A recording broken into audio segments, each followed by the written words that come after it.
seeing what sticks. Yeah, I wouldn't suggest changing all the time, but I constantly have my eyes on the horizon. Wow. Sorry. Okay. Well, I mean, we've seen some different companies who have attempted to rebrand and it hasn't worked. And then you probably even, there have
sets that you bring to the table. They talk a little story in here about Tropicana. The orange juice people. In 2009, they decided to change the design of their orange juice cartons. And customers didn't dig it.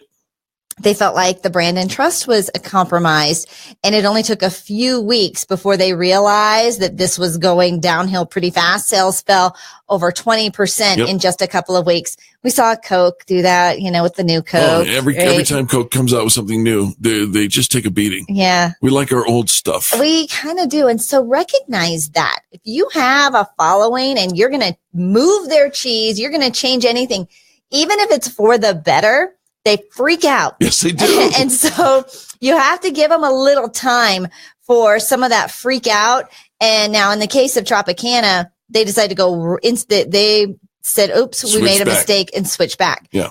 You don't always have to sometimes you do something for the betterment of you and your company. And you just have to write it out, That's right. though. But recognize that when you make that change, if they don't like the change, if you're taking away something that they're really used to, then there is going to be probably a drop in sales. It typically levels out. However, so that's the reason the Subway campaign worked versus the Tropicana rebrand. Right. Subway added a story. Here's why this matters, and here's how this relates to you, and how it connects. We can all relate to Jared. Yeah. Whereas Tropicana took something away that was familiar and comfortable, and that we all felt kind of equated to the trust factor. Here's the next one. Streamline your identity. Avoid the clutter of too many brand names. This is an important thing. You remember the FedEx decision?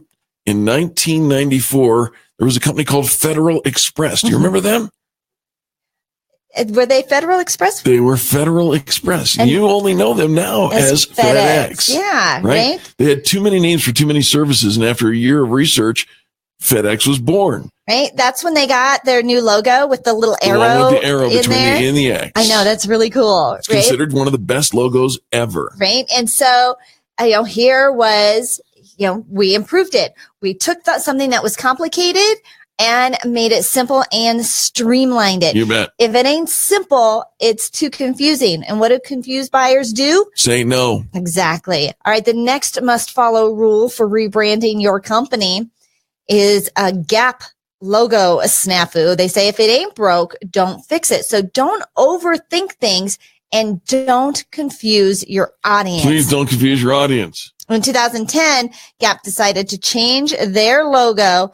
And of course, the backlash was immediate and loud because that's what people do. Right. So the new logo used what they called a bland new font and a much detested gradient. It took less than a week. It took less than a week to go back to the original Gap logo. 6 days. 6 days, right? And so if you're going to take it away, if you're going to change something, just know the outcry is going to be there. Now, the reason it worked for FedEx and it didn't work for Gap is because Gap streamlined it, made it easier, made it better. It was more fun. FedEx did. What Gap did was, ugly. It didn't even represent their brand anymore. It was boring. And so why? If you're going to do it, it's got to be better, not, different just for the sake of different is not going to create enthusiasm for your brand. Remember Dos Equis, the most interesting man in the world? Mm-hmm. Well, that guy, Dos Equis rebranded their image and used that campaign. It worked. It worked like crazy. And then they got rid of him. Sales were up 22% before they got rid of him. Guess what? They brought him back. But they brought somebody different back, and sales have never recovered. Yeah, right? Yeah. When you take something away, got to give something back.